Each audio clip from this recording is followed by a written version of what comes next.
What's up? What's up, everybody? Welcome back. Welcome back. This is the LessAlex podcast, episode 24.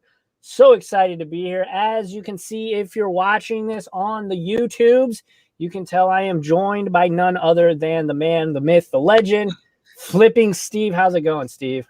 Yeah, what's up? I can't handle the pressure, man. Not the man, the legend. It's too much. It's too much. Well, you deserve it, man.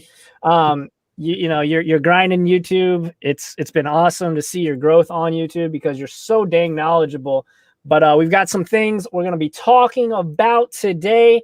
We're going to be talking about some of your most recent pickups, some stuff you're looking at picking up, potentially heading into the baseball/basketball season for the 2021 season. You and I, at the beginning of the year, at the beginning of the NFL season, rather, did a preseason picks on who we thought were going to, kind of do well. And we're going to touch on that mid-season NFL predictions kind of thing.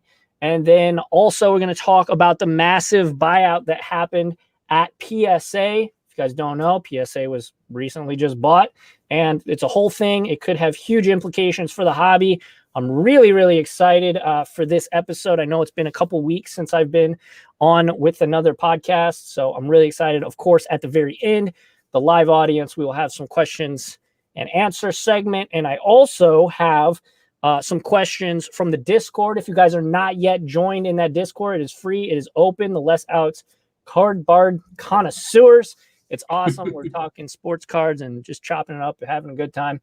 Also, though, guys, if you guys enjoy the content, what's up, Bravos Journey? What's up, Global Sports Card Investor? How's it going? Thank you, everybody, for hanging out live in the chat. Tell all your friends, tell anybody, share it on the social medias. But I just did a brand new kind of collection, I guess you could call it. But it's better to just show you than to tell you. This is the fullcountmedia.com. This is my website. I just launched today 4 new shirts. They are long sleeve shirts. It's chilly. I live in St. Louis. It was literally 25 degrees outside today. So these are all on sale now. If you guys dig what I'm doing here and you want to directly help the content out and get a little bit in return, I would appreciate it. Check these out. They're all very cool. At the end of all of my videos, I say the phrase, keep cracking packs, keep collecting. Well, these all say, keep cracking, keep collecting on the heart side. So very cool. I've been working on these for about a week. So I hope you guys enjoy them. If you want to check them out, again, fullcountmedia.com/shop. So you guys can check those out. But yeah, I'm really excited. Let's get into the meat and potatoes. What's up? Big Man Witted, Drew, how's it going? Dave G, how are you all doing? Yeah, let's get into this one. I'm excited. We got all that stuff out of the way, all the housekeeping stuff out of the way. All right, Steve. So first thing I wanted to talk about, you and I haven't done a stream or a live or a podcast, whatever you want to call it, in some time. Yeah, it's been a while. It was like right before the NFL season. I believe. I think that was the last time we talked. Yeah, we did, because we did a preview. Yeah. Yeah. So what are you kind of looking at picking up? What are you flipping? Because Flipping Steve's got to be flipping something.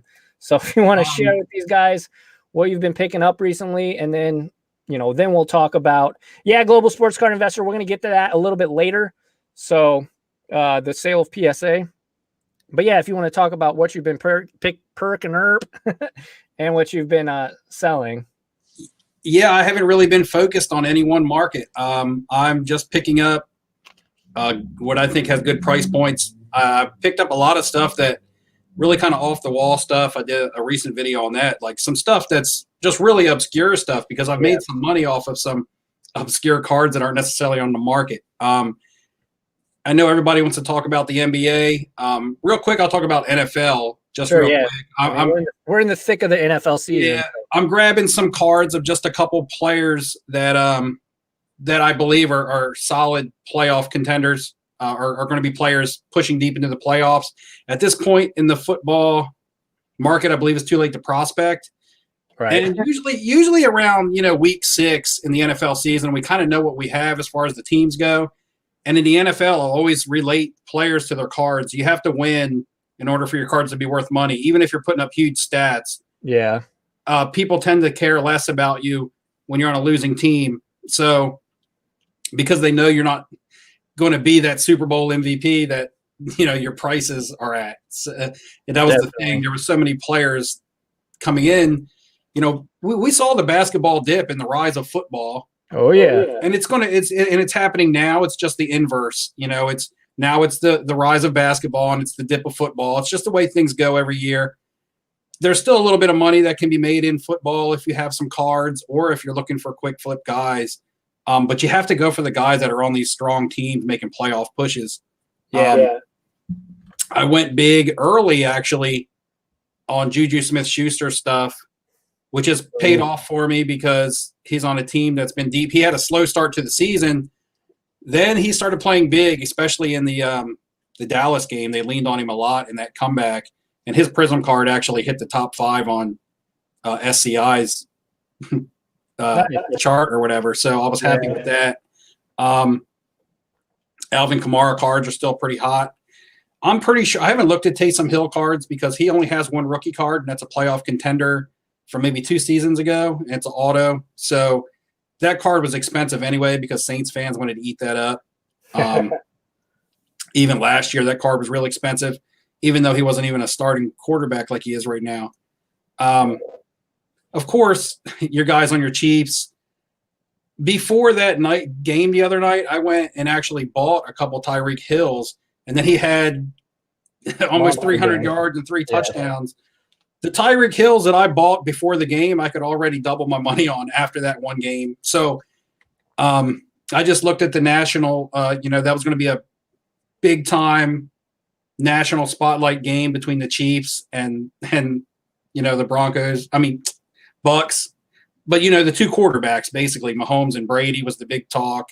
Oh, yeah. Somebody was going to have to step up, and I went and picked up some Tyreek Hill because I thought he was still affordable. And now I haven't even gotten them in the mail yet. I could flip them today for double what I paid for them. That's always a good feeling. So there's guys. You just have to look. You have to look at who's going to get attention. And the guys that are going to get attention are the guys on winning teams. You have to be exciting because there are guys that are on winning teams kind of like Tennessee who's not necessarily exciting.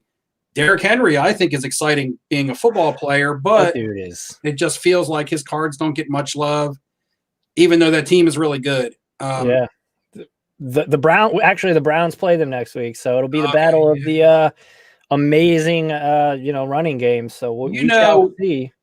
Baker is not getting any love. None. Now I know he went a couple weeks without throwing a touchdown, but he hasn't made the mistakes either. Yeah, that's what you want to see from a young quarterback in progression is lessening the mistakes. You don't necessarily need to see huge numbers. The last 4 weeks he hasn't thrown a pick. So they're winning. And, if he comes out and pops off a big game and beats a big team like Tennessee, it would be nice to be holding a couple of his cards. Cool. I have a couple of his cards. I tried to move them. I haven't been able to move them. So I've just been like, you know what? If I can't move them, I'll hold them a little bit, see what happens. Yeah. I'm in the same boat. So we got some questions that are relevant to what we're talking about right now. Okay. Bravo's Journey asks, is Burrow worth picking up? Let me answer this first.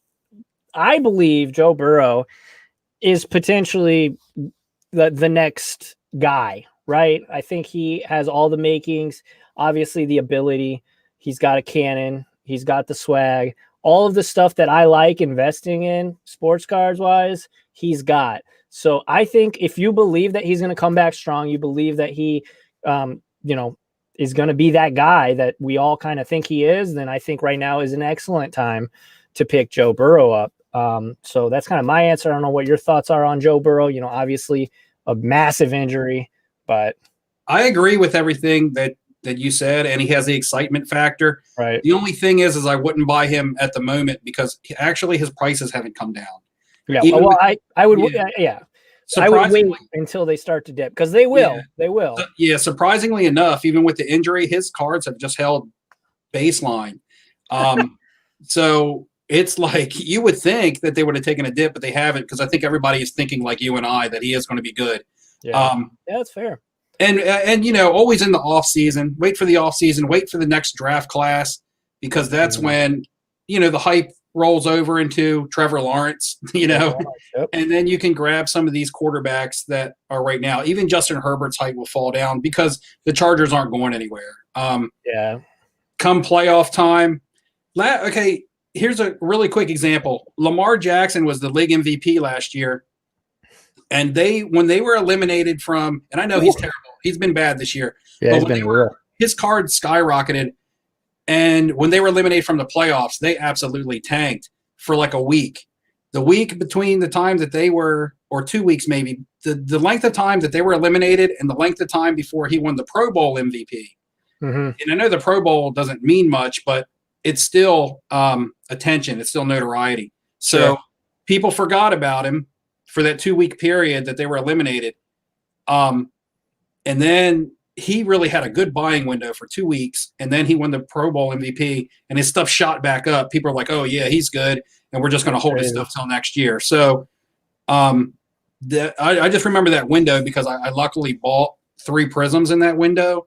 And then nice. Actually, I sold them again before they tanked because they got so high to the point where I couldn't hold on to them anymore. But yeah, you look for little windows like that. So that's what I would say about Justin or any of the young quarterbacks right now. Yeah, Burrow, Herbert. I think they're all talented and have a chance to be future superstars.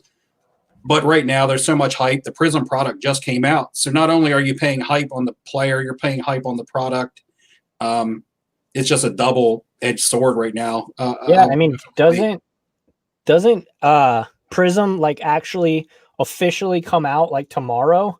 Retail, right? Yeah. I mean, you could have bought it for like weeks now because you know how the Target and Walmart don't care about street date. It's not like they're going to ever get taken away their license with those companies because they're such big retailers. But it like officially comes out tomorrow retail, which is hilarious. But Big Man Witted asks, real quick question: ask you? I assume T. Higgins worth in a few years. Is that a long-term investment? I don't look at any position player as being long-term because kind of what I thought you'd say because of injuries. And plus, just the length of career that a position player has in the NFL is an average of maybe 8 to 10 years. That's average. Some people, of course, play 12, but you have some that play 6. So 3, right? So really, when it comes to NFL, there's not, other than quarterbacks, there's not much of a such thing as a long-term hold. I guess it depends on your definition of a long-term hold. But I think T. Higgins is awesome. Him and Joe Burrow have chemistry. He's going to be the number 1 receiver there if he's not already. I mean, I got crushed by him in fantasy football 2 weeks ago, so I know firsthand that he's putting up some numbers. Yeah. And he's a rookie receiver with a rookie quarterback. They're going to grow together. So I like T. Higgins at a good price point. I don't like overpaying for him. I don't like overpaying for anything. But I mean, sure, if there was a good young sleeper player in this draft, he's one of them. He's performing a lot better than the other top receivers, in the draft. Yeah. Ellen Ambrose says thinks Deshaun Watson would be good for next offseason. So, I mean, I like Deshaun Watson. I think his potential again.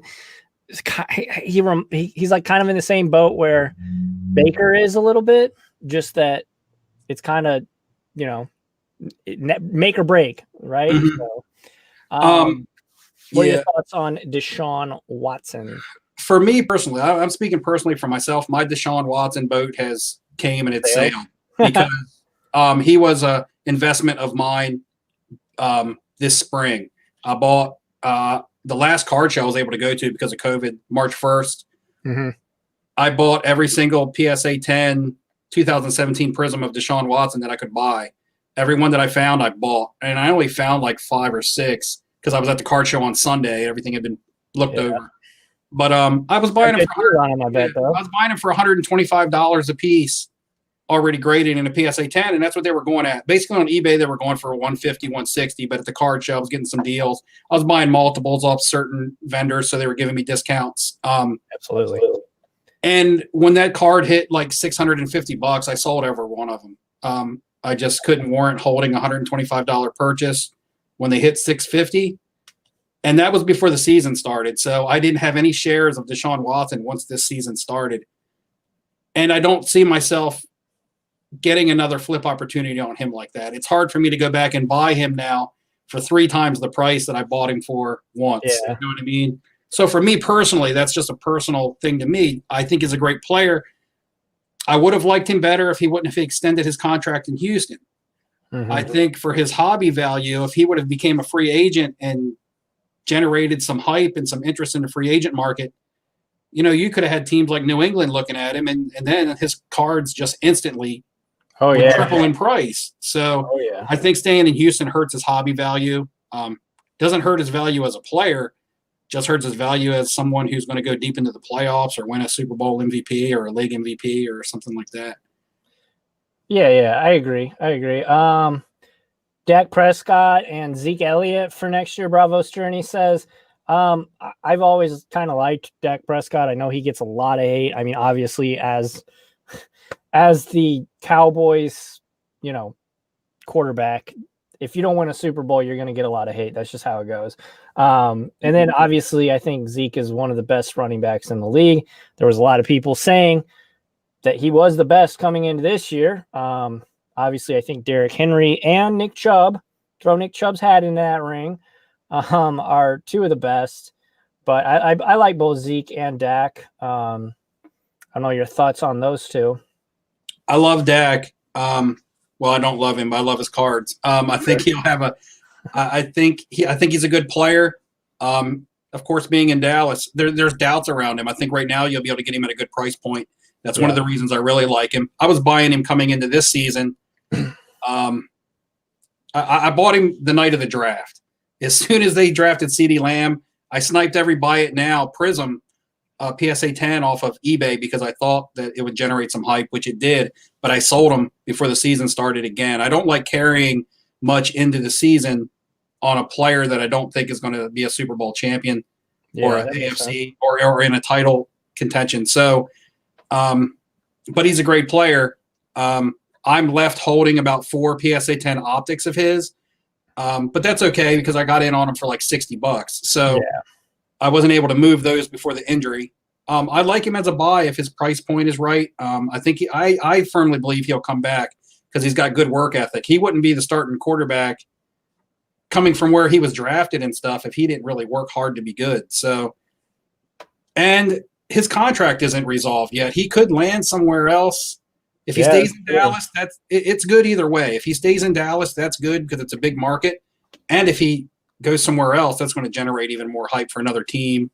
Absolutely. Somebody who collects players on that team. So I look at Dak as a pretty good buy. Zeke, I don't like. I don't like him because he's a running back and he's coming into like his 5th or 6th year, maybe next season, maybe 5th year. Yeah. And he's progressively gotten worse. His numbers have progressively gone down. His 1st and 2nd years in the season were his best. And he's very polarizing as well. See, I like that about a player, but I mean, this was his chance to put the team on his back because Dak Prescott was hurt, and it just hasn't happened. Yeah, and he's only 25, but still. Cool. So I think we're going to switch gears here. I know. Yeah, we're going to switch gears to basketball and and baseball. Okay. Ellen Ambrose asks, what about James Harden? Specifically asking you, so I'll let you take away. His rookie cards are too expensive for me to get in on personally. Like I said, I don't like coming in on things with a high price. Are the rumors still out that he might get moved? Is it too late? Is he stuck in Houston? I really don't know. Well, because there were the rumors that he was going to go join up with the Nets, which would be and that caused his cards to go up in price, and which rightfully so.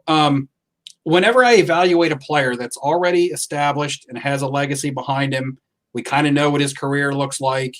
I always say to myself, what is one thing that what is one thing that'll make their card value increase? With Harden, he's won scoring titles. You know, he's been awesome, superstar, all-star. The one thing that'll make his prices go up is an NBA title. Yeah, baby. So, unless you see an NBA title in his future, then I don't look at him as a great investment right now at his price point. He'd have to join the Nets or the Clippers or the Lakers for that. And that's why his cards took a boost, because people saw that rumor to the Nets and they're like, well, that makes him a legitimate contender coming out of the East, which could give him that title that would put his cards over the top.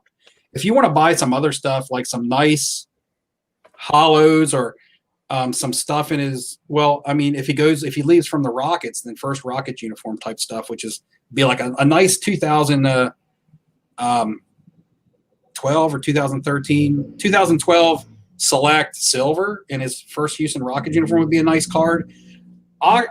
To be honest, I would lean more towards buying Russell Westbrook just because he's so undervalued right now, in my opinion.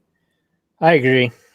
He has very few rookie cards. He was in the season when they didn't have a lot of product printing cards, and he's just underpriced. And he has a good legacy. He's safe, and I think because he's overshadowed by certain players, he doesn't get noticed. Yeah, and whether he stays in Houston and becomes that team leader, or stays there with Harden and they do well again this year, or goes to the Wizards, which they're talking about a trade for John Wall, it goes there. I mean, I just think Russell Westbrook is a guy. You can buy a PSA 10, like Topps rookie of his, for like a couple $100 already in a 10. And Harden is, easily 1,000. So, yeah, it's just a big disparity. They're expensive, man. They're definitely expensive. Dave G asks, what about Rui Hachimura going into this season? I'm not too sold on him, to be honest. A lot of the guys that kind of went crazy during the lockdown in America, during the whole sports card boom, there was so many people were just throwing whatever they could at the wall, and whatever stuck. Basically everything stuck, though. Mm-hmm. So if you got in right at the beginning of the sports card boom, you made money. I don't think that's going to necessarily be true this year.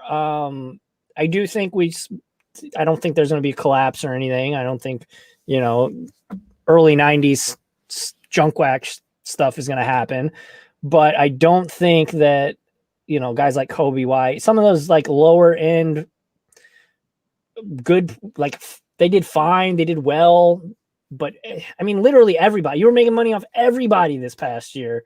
I don't know. I'm not, and I'd have to look at some more YouTube videos and see some more clips of him.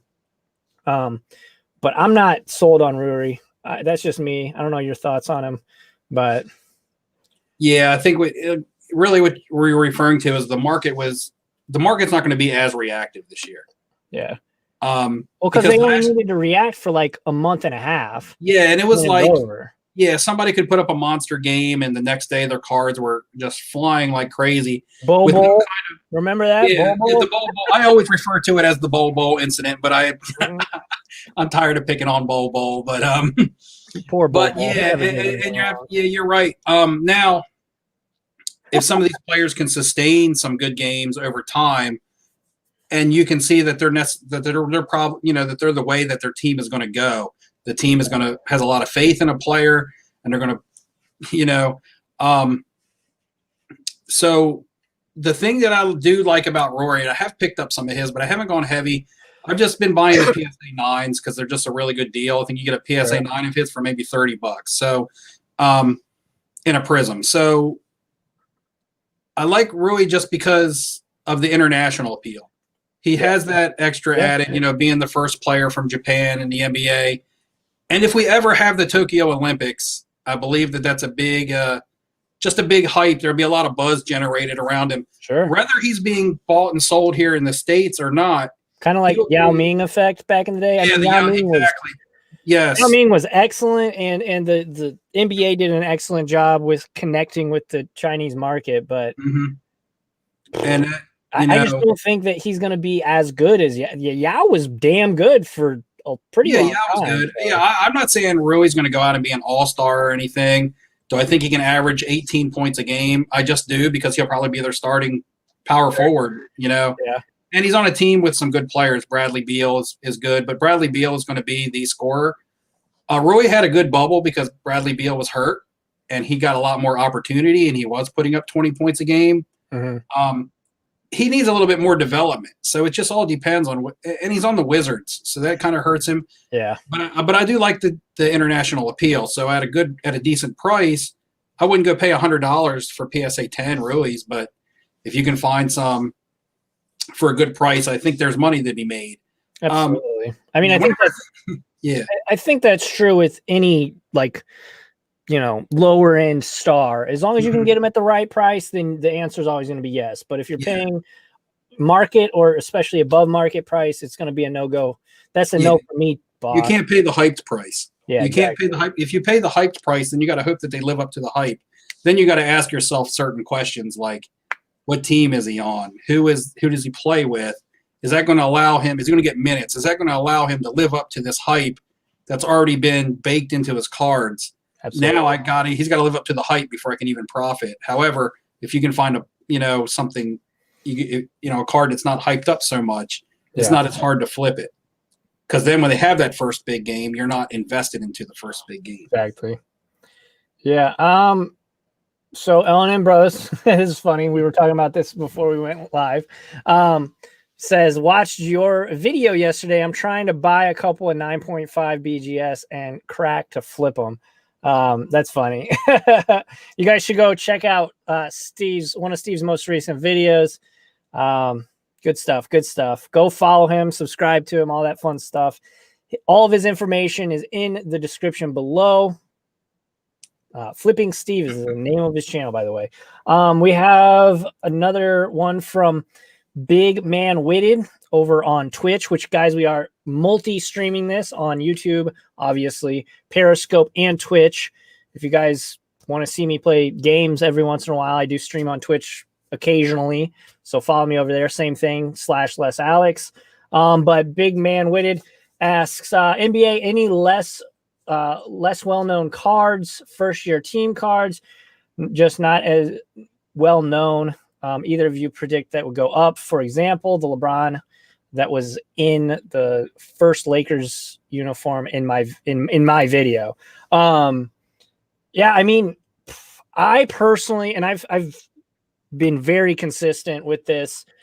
If it's not a top of the line all-star, if it's not an MVP caliber player, I personally would not. I mentioned that Lakers LeBron because it's LeBron freaking James. Yeah. He's, in my opinion, he's the GOAT. I'm not going to get into that. Don't flame me in the comments. But sizzle. Yeah, exactly. Roasted. But anyway, he's LeBron James.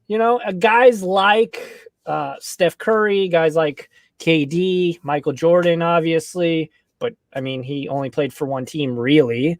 But anybody that's not at that level, like that's not at MVP level, I include Kawhi to a little bit lesser extent, just because the guy has zero personality. But those level guys, if it's not them, if it's the A2 or the 1A, I don't want them. I'm not looking at them. So I don't know what your thoughts are on kind of first year team cards, or it depends on the team. It depends a lot on the team. Like it is very revolved around the player a lot, but also the team. Like if it's a low market team, it doesn't matter. But Anthony Davis, I would throw him in there. Yeah. Just because the Lakers is such a huge market and they won that title last year and it's his first Lakers uniform, won a title with the Lakers, his first title. He's probably the future face of the franchise if they get this contract done. Boy, but don't let him walk. You're right. It has to be the top-notch players. I mean, you can reach if you think someone is going to reach elite player status. Like you could go for. I mean, if you're a huge Kristaps Porzingis fan, you could go for Dallas Mavericks, his first card in a Mavericks uniform, just because they're such a huge market. Sure. But he's not the type of player yet that you might want to do that. But it's all in what you think. It's almost like prospecting rookie cards. Do you think that he can become that type of player? Do you think he can become a championship player for a big market like that? Playing with Luka, he's going to get notoriety. Could you go buy some last year Prism Silvers of him for $2, $3, and hope that, hey, this is his first Mavs card, somebody's going to want it someday? You could. But, as far as sleeper cards, I got one right here in front of me just by chance. That's the – Hey, I got some of those after you told me about them. Now, you can't really see it on the camera, but the 2016 Optic Dwayne Wade, you might be saying, oh, it's a Dwayne Wade base card, first Optic. He's being guarded by LeBron if you can't see it. LeBron James. But that's Dwayne Wade being guarded by LeBron. These guys won titles together. These guys are going to both be in the Hall of Fame. They have a history together, not just as rivals, but as teammates. And that's just a base. I mean, this in a nice hollow or something. And if you're going to buy some guys, first optics, first prisms, first uniforms, go for the print runs. Like I was just talking about Russell Westbrook. Now his rookies are expensive. I picked up a 2016 optic checkerboard of his. Nice. Now, it's not a rookie. It is a first optic, but it's not a base. It's a checkerboard. I might have paid like $15 for it. But, if I could get this graded out in a nice grade, it's a pretty cool card. And I love the looks of the checkerboards personally for me. So I feel like if it's not the top dog players, then it has to be some sort of nice parallel that a collector is going to want. You have to aim for collectors with these, not investors. Investors aren't going to buy these off you to flip. Collectors are going to buy them to PC. Exactly. Yeah, I agree. Ellen Bro says, what about PJ Washington or Cico Demboya? Let me see. I'm going to answer the PJ Washington question real quick. There's a Prism Silver I just picked up. Let's see. There's a Select Silver I picked up and a Raw Prism Silver I picked up. So I like PJ Washington because of the LaMelo Ball draft. Just because it's going to bring a lot of hype to Charlotte. Charlotte fans are already going nuts about it. I think he's a good player, good school. He played well last year. And I think he'll progress. Do I think he's like a long-term guy who's going to be one of the all-time greats? I don't. I think he's the type of guy that you get. He has a good season, maybe watch a peak, and and when he hits that peak, you let it go. But I think because his price point was really low, so he's a good buy because he has a lot of factors around him. I think can cause his price point to go up. I think he can play well. I think the team gets notoriety from the LaMelo Ball draft, and he has a good school of Kentucky. Kentucky fans will always buy their players if worst case scenario. So he has a couple things going for him. So at the price point, I like him. Once he has that first couple good games and his cards shoot up, though, I don't like him because I don't like him long term. Yeah. Dago, I don't know much about because it's too hard to – it's just – there's so many names out there. So many. You can't buy everybody. Nope. I like a lot of players, but I also have to be like, okay, I like these 10 to 15 players, but I have to pick and choose the ones that I'm going to invest in. Now, all 10 of them may have profit margins, and that's great. But, it's just too much when you get involved with too many people. I agree. Yeah. Diversifying is good, but there is a such thing as diversifying too much. Absolutely. I agree. And I agree with your points on PJ, but I'm trying to kind of consolidate who I'm investing in. So I would probably be out on both of those guys. Yeah, I've really been going superstar route and even some vintage stuff just because I'm investing safe. But but I am putting a little feelers out. I'm not going hardcore on a lot of guys. Like I said, I'm limiting myself to like a couple guys, and they have to be good price points. So that's one of the big factors on PJ Washington, the price point combined with everything else that he has going on. All right. Let's see. Oh, this is a good one. Bravo's Journey asks, thoughts on the NBA Donruss Marvels cards, and are there any other inserts worth investing in? Man, those Marvels cards, they're the LeBron one. I wanted it. It was like the PSA 10 was, I think, like $50 or something. I was like, there's no way I'm ever paying that much for an insert, even though it's sick as hell. And now they're god awful. They're so expensive. Oh, they look so sick. I love comic books. I'm a big nerd, like a comic book nerd, and I missed the boat on that one because I cannot bring myself to spend that much money on an insert. But others, I really like the Donruss Gravity. I really like the way those look. I picked up a LeBron of those. What about you? Are there any other inserts that you like? Yeah, I mean, the inserts that I like tend to be like the case hits, like the stained glass and things like that. And what's the one that has I think it's like color blast. Color blast, yeah, color blast. So they're putting that in multiple products, but I mean, oh my god, but they're already super expensive. I mean, you got to pull them out of a pack to get any value out of them. If you buying them on the secondary market, they're already high. Yeah. So I mean, if you're a PC, if you're looking at, I mean, I look at inserts again as cards that a collector would like, that they want a PC because it looks awesome. So that's the market for inserts. If you're an investor, it's tough to pick and choose your inserts you want to buy to try to resell. Yeah. Just because they're not as liquid. Mm-hmm. You could get stuck with something. I would tend to steer towards just really nice, low numbered parallels or like the checkerboard I just showed you before I would lean into an insert unless it was like a case hit. But then again, a case hit, I did buy one of those stained glass again of Russell Westbrook. I keep talking to just because I think he's an underpriced superstar. And I use the word superstar with his name because he's not priced like one. Yeah. And you could buy like a stained glass case hit of his raw for like $25. I mean, it's pretty good. It's a good card of a good player, you know. So when you're talking about the Giannis's and the LeBrons being hundreds and hundreds of dollars raw, and Russell Westbrook is 30. I mean, it's like when you used to look in the old Beckett and it would be like, this is this much and a common is this much. He's like almost grouped in with the commons, you know. Yeah. So this will be the last one, and then we're gonna go to switch to baseball. But I have 6 Ryan Tannehill Chrome rookie cards. Do I sell them now? If you're making money on Ryan Tannehill, I would. I'm not a big. I don't he just doesn't do anything for me, but I don't know. I guarantee you have way more knowledge on this football card. So if you want to take this one, the Chromes are, I mean, they're a tough sell. I feel like the Chromes just aren't getting the value because you have the 2012 Prism, which has surpassed Topps Chrome. It did because of the Russell Wilson card.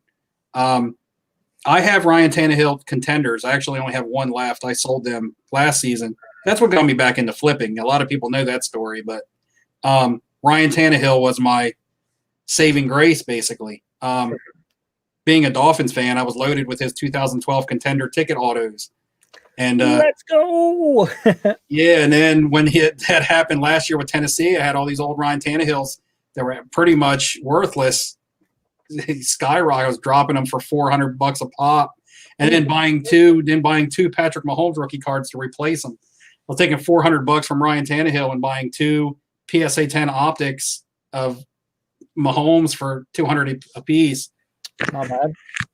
I also put some money into some. I also took some of that money and put into a couple LeBron Topps 2003s, and that's what got me rolling. I just got lucky. Sold Tannehill. I turned Tannehill into Mahomes and LeBron. Just happened to be in the right place at the right time. Yeah, back in like February. So I happened to be in the right place at the right time, and it bankrolled my flipping inventory that I have now. But the Topps Chromes, I mean, they got to be graded, I think, because you can raw. I feel like I bought a lot of them raw a while back. They were only like $3 a card, and I honestly couldn't tell you what they're going for. Here's the one thing. When you think about the Titans, who's the first player you think about? Derrick Henry. Derrick Henry. Most of the time when you think about a team, the first person you think about is their quarterback. Yeah. He's playing great. Ryan Tannehill is playing great. Don't get me wrong. He's got good numbers.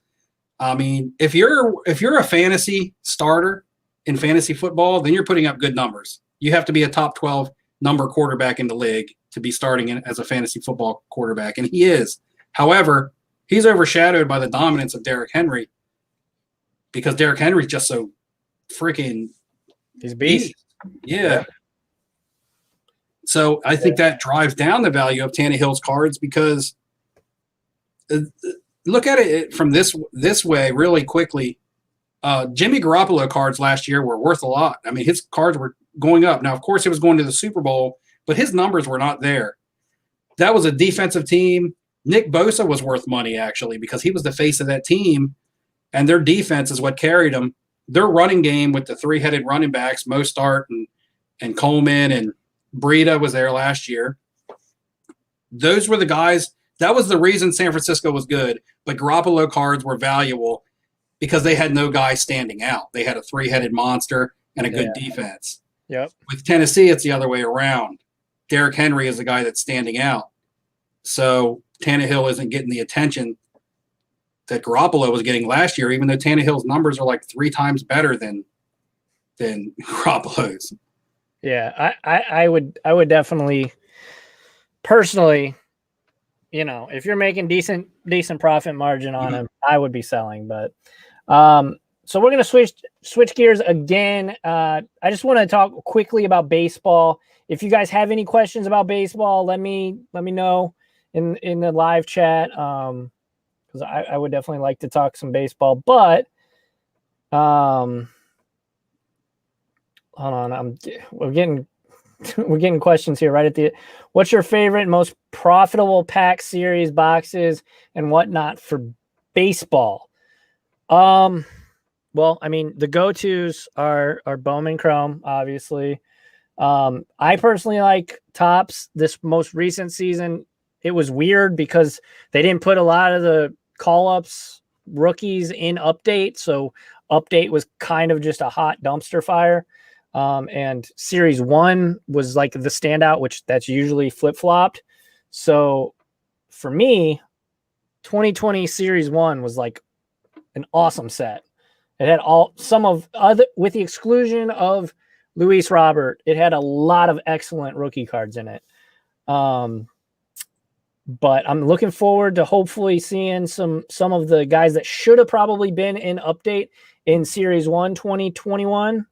So that'll be interesting. But I would say Bowman Chrome and last year's series 1. This year's Bowman Chrome? Just in general. Bowman Chrome in general. But, real quick, I'll be right back. Yeah, no, you're good. But let's take a look. LessAlex, if you are Trey or Morant base prisms at 75 PSA 10, would you be selling? I would be waiting. I'm just curious because I found these laying in Walmart. Yeah. 2 Bowman Chrome Mega Box. I had no idea. I haven't even opened them. I've had them sitting in my house because I don't know baseball product that much. I know players, but not product. And I didn't know if this was any good. It looked like somebody had bought them and didn't or hit them or something. And I was like, I'll grab these. Yeah. So during the season, during the regular season in the MLB, much like everything during the lockdown, everything was impossible to find. I still can't find any products here, like anything. I have so much Bowman regular. I have blasters like crazy of Bowman baseball because I bought it and was going to give it away on my channel. And every time somebody wins some of it, they never contact me to get it. Man, I hate when that happens. That happens to me all the time, too. Somebody won one of those SGC 9 basketball cards that I was giving away, and it's been like a week and a half. They haven't contacted me, so I'm just giving it to somebody else. It's like a Tatum, a Tyler Hero Prism, a Bam Prism, or a what was the other one? I can't remember. I can't remember, but it was 4 really nice, great. Pascal Siakam Optic. 4 graded rookies, and they didn't contact me. I guess they didn't want it that bad. Man, I'd be all over that. But yeah. So thinking about baseball, I know that's not really your forte. But if you were to pick just one player up in the off season, who would it be and why? One player, man. If you could only your top dog. It's tough. It's tough because I don't know price points. I guess it would have to be the one player that I've been buying since I've gotten back into the hobby, and I haven't stopped buying him. Now I'm not buying him constantly. I'm buying him when I see a good deal, and I'm just maybe buy one a month, so that at the end of the year I'll have a stack. And you know who that is. I'm still buying Albert Pujols. I know it's not exciting. I know he's not young. Don't need to be. He's man. He's the man. I just don't think people realize that when it's all said and done, I don't think people realize the numbers that he's put up and the company that he's in. When you mention his name, people are going to talk him in the same breath as Hank Aaron and Babe Ruth, because he's right behind them in all the statistical categories. And it's like, those guys are absolute legends of the legends. And Pujols is going to be there. It's just people who have seen him, younger people who have only seen him play in the twilight of his career, just don't imagine what he's done over time. Yeah. I mean, he has been, for the last several years, been the Robin to Mike Trout's Batman. But back in the day, when I was a wee lad, he was the best player in baseball for a decade. So I have his baseball reference pulled up right now. Guys, he has 662 home runs, career batting average of 299, which I just got to let that go. It's never going to go above 300 again. A slugging percentage lifetime of 546, an OPS of 924. That is after 4 or 5 seasons of having absolute horseshit stats. Like, they've been dragged down so much, like his averages and stuff. But his counting numbers, like you said, he's going to be right there, right next to Hank Aaron and Babe Ruth and Alex Rodriguez and all these legends. And he's clean. I mean, you put Alex Rodriguez in front of him with home runs, but Alex is, and Barry Bonds. So it's what Bonds, who are the top 5? Bonds, Hank Aaron, Babe Ruth, Alex Rodriguez, and then Pujols passed Willie Mays this year. Yep. But if you take Alex Rodriguez and Bonds, I mean, you can't take them out of the equation. They played, but people are always going to question if they could have done what they've done, without being testing dirty or whatever. Sure. That puts Pujols as number 3, unquestionably, as far as being clean. And top 5 all time in baseball history. Mm-hmm. And we're not just talking about top 5 player of the last 10 years. When it's all said and done, he's baseball history. Yep. When you're talking about somebody in the same breath as Hank Aaron and Babe Ruth, they become baseball history. And I just feel like his cards right now, still, they can stay like that. That's fine, because I'll buy them, because this is long-term for me. I'll buy them. Everybody, nobody else is buying them. And they've gone up about 30 or 40% since I started doing sports card YouTube.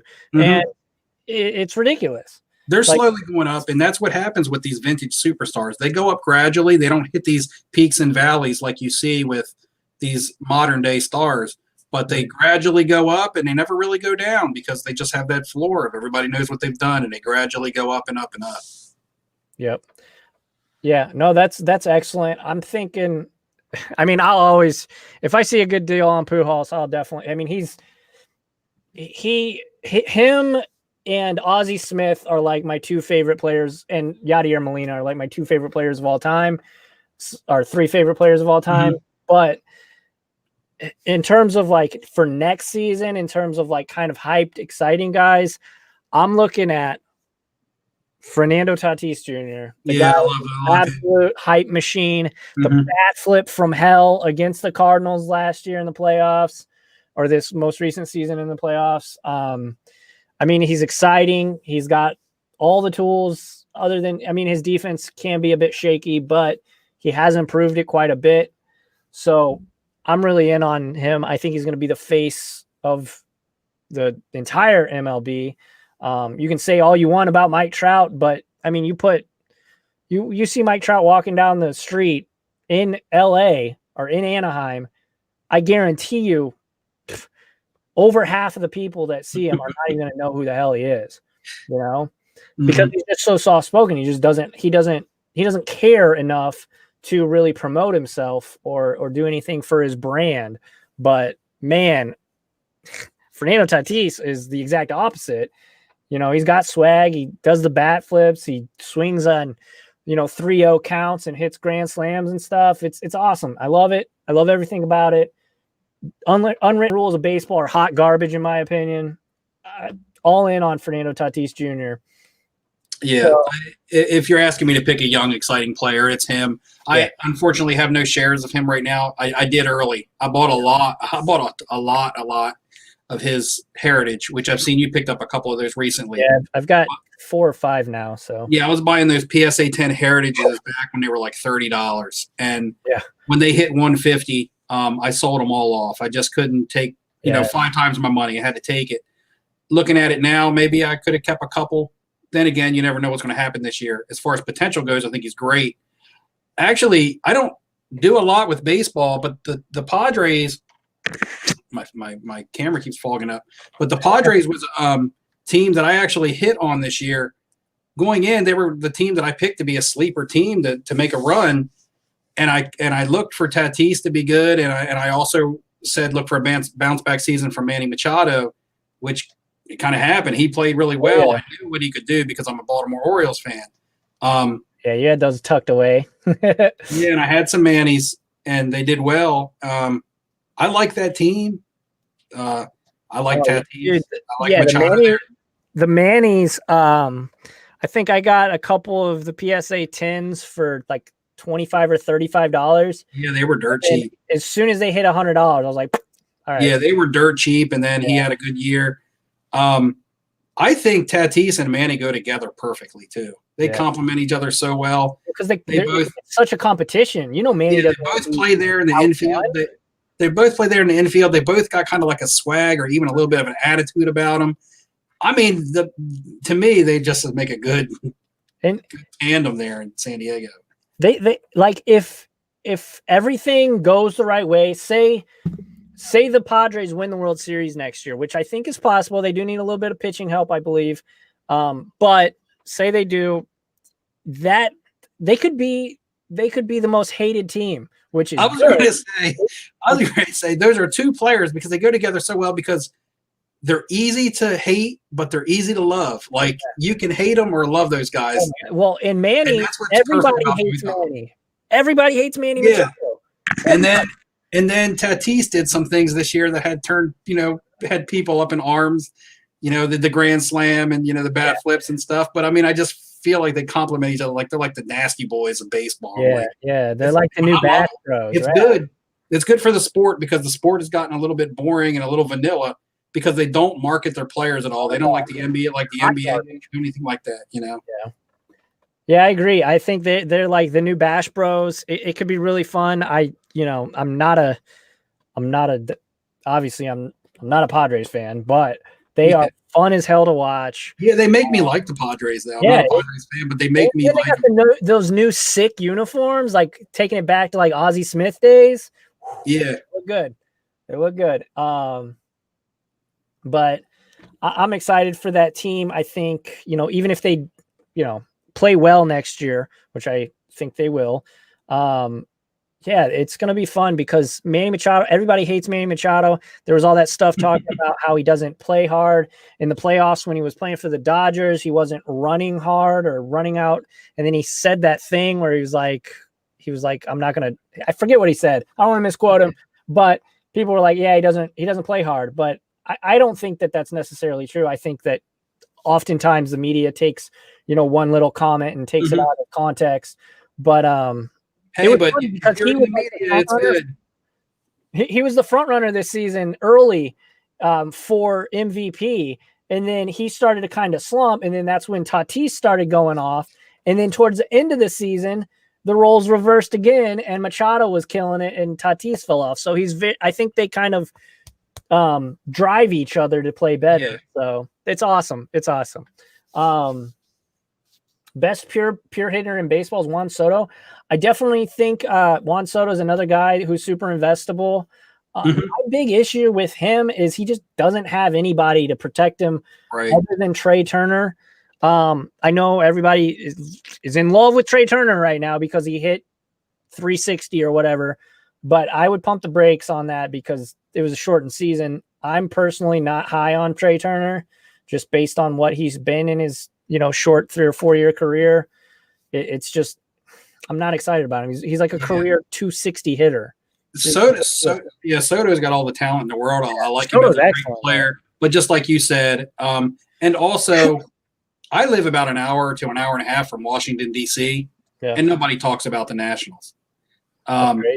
They just don't. Even when they won the World Series, it was like, whoa, the Nationals just won the World Series? That's pretty cool. That was pretty much that. It was like there was no hype around here. I mean, I kind of like live in the center of a bunch of major cities. Like I'm like an hour and a half from Philly, an hour and a half from DC, and like an hour and a half from Baltimore. So I'm like in a triangle of all these. Yeah. And there's so many, there's so many different home teams. Redskins and Eagles fans fight around here because, Washington football team and Eagle fans fight around here because there's all so close. Like it's hard to pick who is the actual home team when they're all so close. But the Nationals was just kind of like, yeah, they won the World Series, really? I mean, I feel like there's more Orioles and Phillies fans around here, and we're all just as close to the city as anybody else. Yeah. People just choose to go with those teams, and the Orioles are terrible. But that's definitely important, right? Like, my big thing. So Ellen Ambrose asks, number one short-term investment. I assume you're talking about for baseball. Man, honestly, any of the big name guys, you're going to be able to make money on. Now, I look at baseball a little bit differently than other sports. I think it is the most mature market. I think the folks that are baseball card hobbyists or investors are just, they know what they want. They know what they like. And you really do have to just go for the cream of the crop. You can't go for those kind of like specs because you can kind of get away with other stuff in other sports, I think. But I would say just stick with your top end guys, your Acuñas, your Tatises, those top end guys, Soto, those top end guys. And if you want to flip short term, by all means, make double your money. Make that money, bro. But I think, for me, baseball is the long game. Now I have, with that being said, I have saw opportunities and taken advantage like Manny Machado and like Brandon Lau. I got a Brandon Lau PSA 10 rookie for $15 shipped and then sold it for $100. So there are opportunities for short term, but I look at baseball like you said, long term. Yeah, you hit the nail on the head. That's how I am with baseball. And I don't do a whole lot of baseball except for long term. Like everybody sees that I'm flipping Steve, but I do collect and I do invest. I don't just buy cards, sell by, I am in the hobby. That was just like a catch. When I was coming up with a name, I was just but got a ring to it. Baseball cards for me is definitely more long term. It's more patience, definitely. Definitely. It's more research into someone's early career because somebody, people spend a lot of time in the minors and stuff before they're superstars. Like it's very hard to prospect in baseball. Your number one and number two picks in baseball are not guarantees, at least to the extent that they are in other sports, because they have to go through another system. Whether they go through the minors, like a 7th round pick or something. Yeah, exactly. So prospecting is a lot harder, and careers are a lot longer. People can have a slow start and get hot. People can have a hot start and be a bust. I think a lot of guys like that back when I used to collect during the junk wax era. I look at baseball more long term, and it's not as exciting. Baseball is, because the cards don't fluctuate as quickly. We did see some people hit some home runs and some very reactionary. Giancarlo Stanton, that first home run of the season, his card doubled in like 5 minutes. But you see in basketball a couple 30-point games or a couple really good games and cards just go berserk. It doesn't happen like that in baseball, and it doesn't even reach the heights even with the superstars. Guys that I was big on. The multipliers certainly aren't there. Yeah, the multipliers aren't as high. But it's a safer long-term investment. Baseball is. Mm-hmm. So as Dad 32 says, you guys think Shohei Ohtani comes back strong, or was he a bust? His card prices tanked. I actually have bought a couple of Shoheis, just because his prices are so low right now. I got his the PSA 10 Topps red pitching, where he's pitching in the red jersey. And if he ends up not pitching anymore, that one could be more valuable just because it'll be like a niche card. Yeah. But yeah, I got it for like $30. Like at that price, you know, with how much potential that guy has, I think you can't go wrong. They might even be lower now. But best Pokemon, Charizard and Pikachu, bro. Charizard and Pikachu. That's who you pick up in Pokemon. Yeah, I like Acuna too, L&M Bros. Flip basketball to pay for your baseball. Exactly, Dwayne. I agree 110% on that one.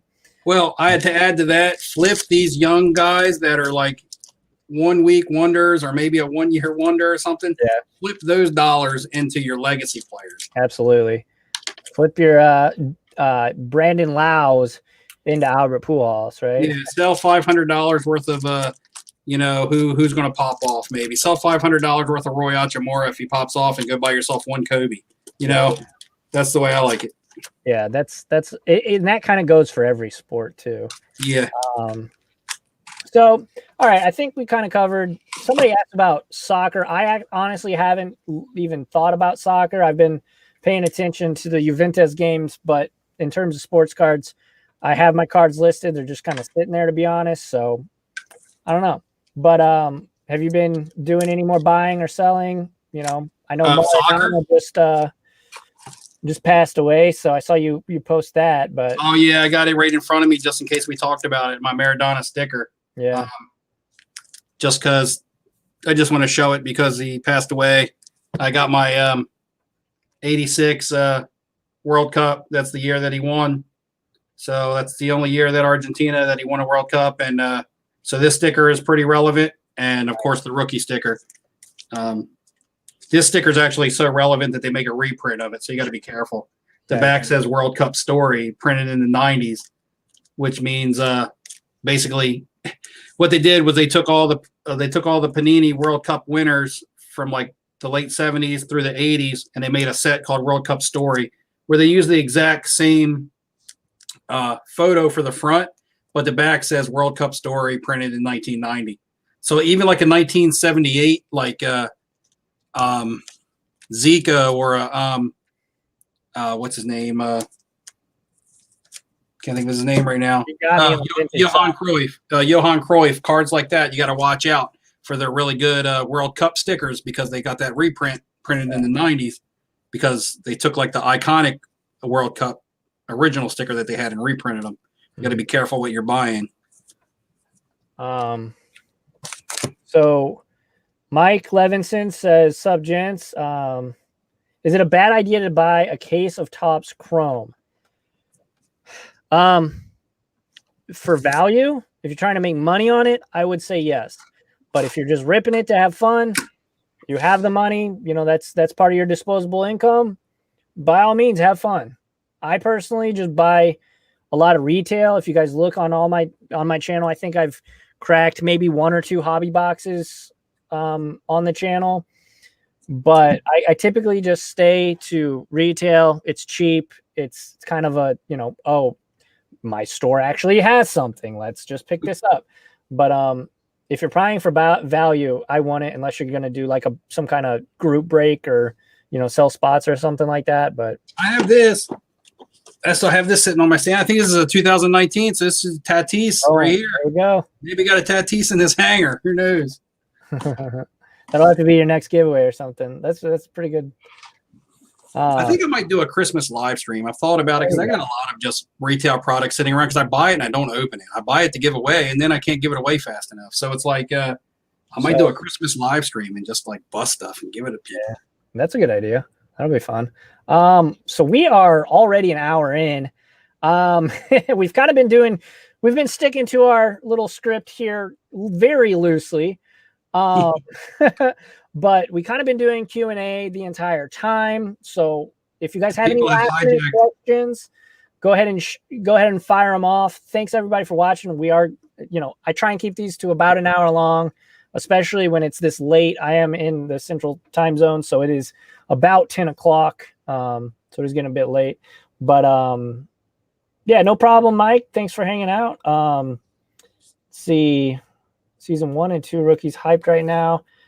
I know update is trash. I pulled Jordan Lux, Grisham, Randy from update. Are they worth anything? We'll see. We'll see. I mean, it kind of takes a while to decide what's going to be worth what.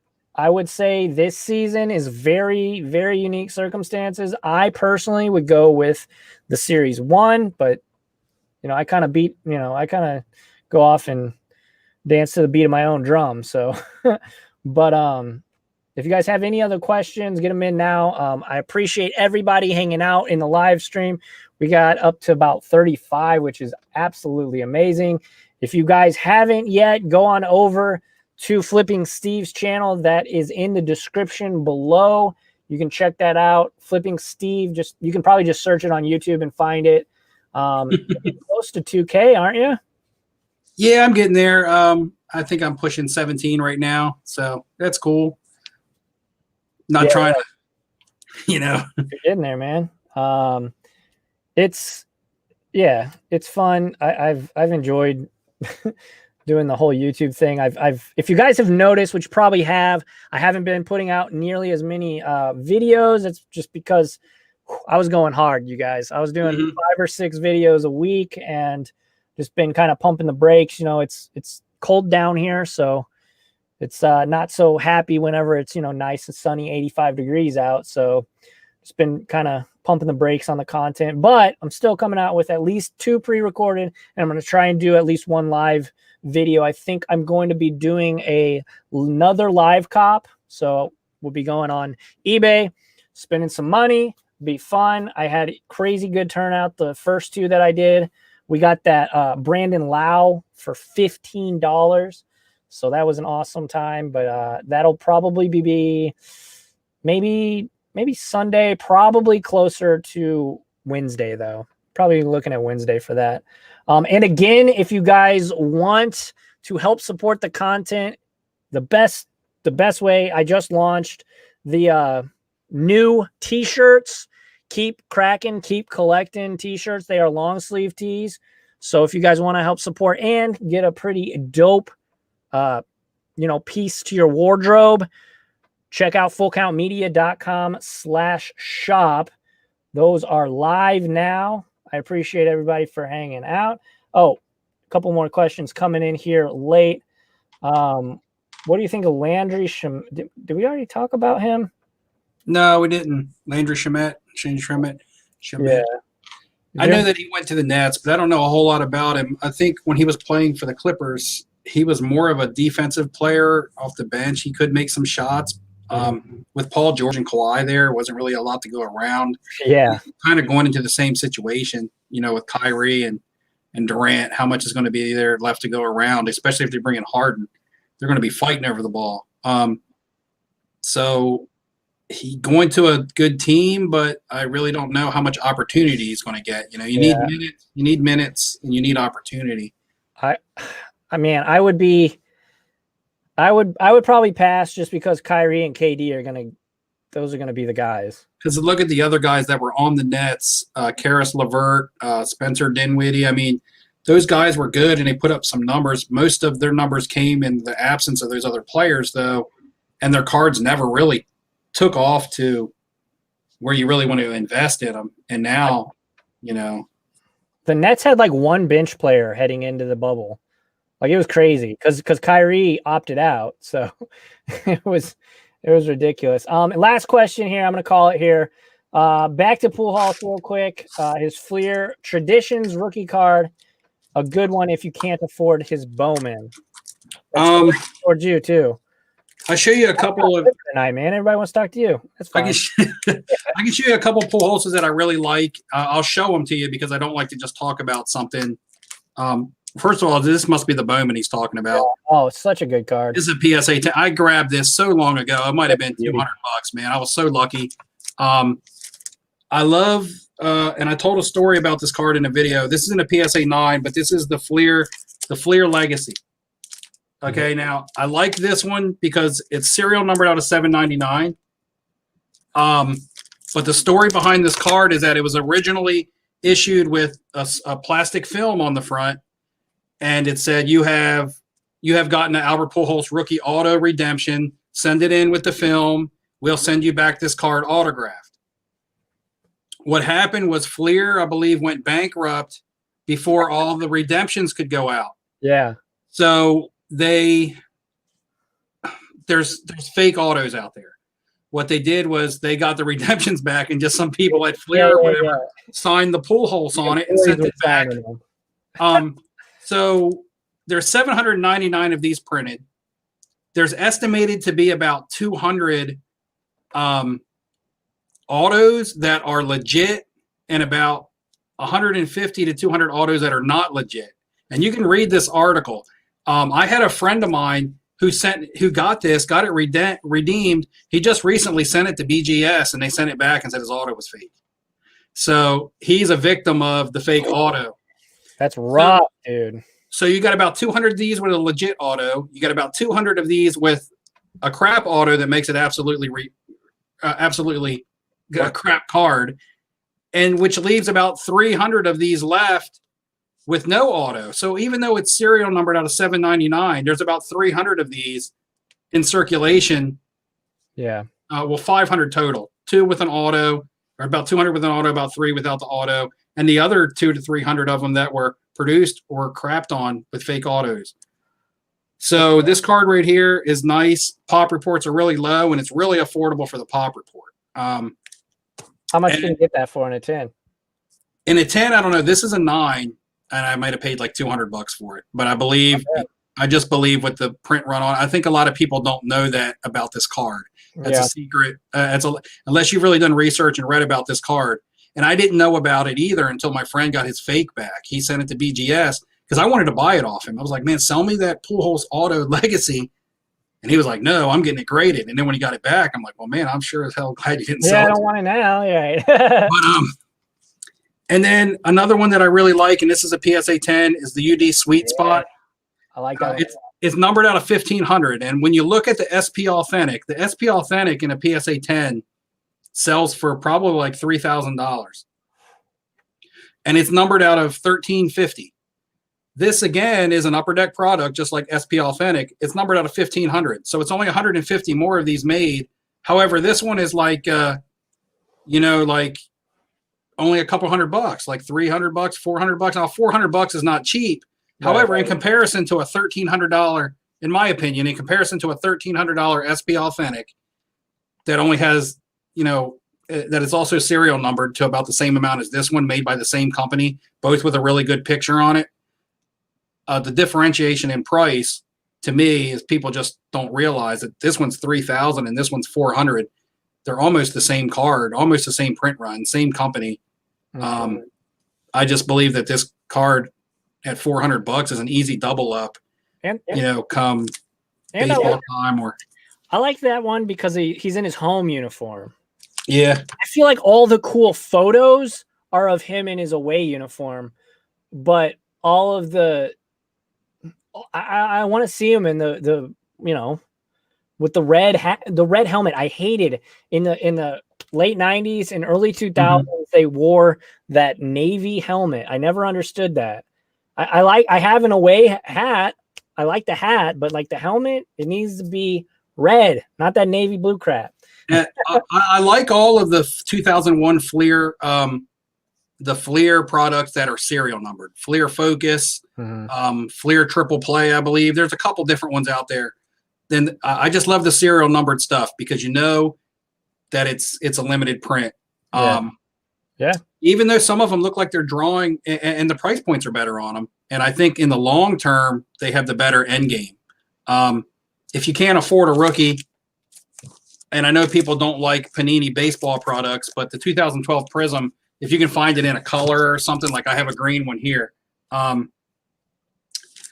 it's a good buy too, and it's really cheap if you want to get in on a nice Pujols, his first Prism card, if that ever pops off with baseball. I know people don't like the non-licensing, but again, it's an opportunity for a budget. If you're on a budget and you would like a nice Pujols card. Definitely. But I love all the Fleer to pretty much wrap that question up, I love all the Fleer serial numbered stuff. I just think it's underpriced, under the radar when you look at the Upper Deck serial numbered stuff, and that Upper Deck in specific, the sweet spot. Yeah. Yep. I mean, man, you know your stuff when it comes to. Well, just on certain things that I'm buying. Like, I don't know baseball a lot, but if there's a player that I really want to go in on, I don't just go in on him blindly. You know, I'm like, okay, if I'm going to put my money into a player, and I'm going to try to find the values. So, you know, I did the research on that Fleer Legacy card, and to me, it was just, people just don't know that. Yeah. Not only is it a 700 print run, but half of them are ruined with fake autos. It's wild. That is such a story. Oh, man. Okay. Well, guys, I appreciate you all. You're all amazing. Keep being awesome. Thank you for supporting the content here on the channel. Keep supporting it, hopefully. If you're listening to this, I appreciate you. Make sure to give it a 5-star review on Apple Podcasts. No 4, 3s, none of that garbage. Just 5 stars. Just, if you like it, hit it with that 5-star. If you didn't, act like this never happened. Again, the Keep Cracking, Keep Collecting long sleeve tees are available at fullcountmedia.com/shop. So you guys can check those out to help support the content, and you get a shirt. So I appreciate everybody, though. Thank you all so much. Steve, thank you for joining us. Yeah, man. Thanks for having me on again. Yeah, man. We'll have to do it sooner than later because it's been way too long since. Yeah, it's been a while, but like, you're one of the first people that I got into YouTube. We were like one of the first content creators I really talked to. Like, we go way back, even before I was doing YouTube. So yeah. Guys, you should join. If you guys are on Facebook, join Steve's group. I'll put that in the description of this video or in the comments after we are done being live here. But I appreciate everybody. This is a long-winded outro. I guess if you guys want to help support the content directly, I do have a Patreon. There's some perks. It's just a great way to help support the content directly. And I'm rambling. I appreciate you all. Be safe. Don't eat yellow snow, although a lot of you probably don't live in the Midwest. But best flavor. Anyways, guys, keep cracking packs, keep collecting. I will see you all in the next one.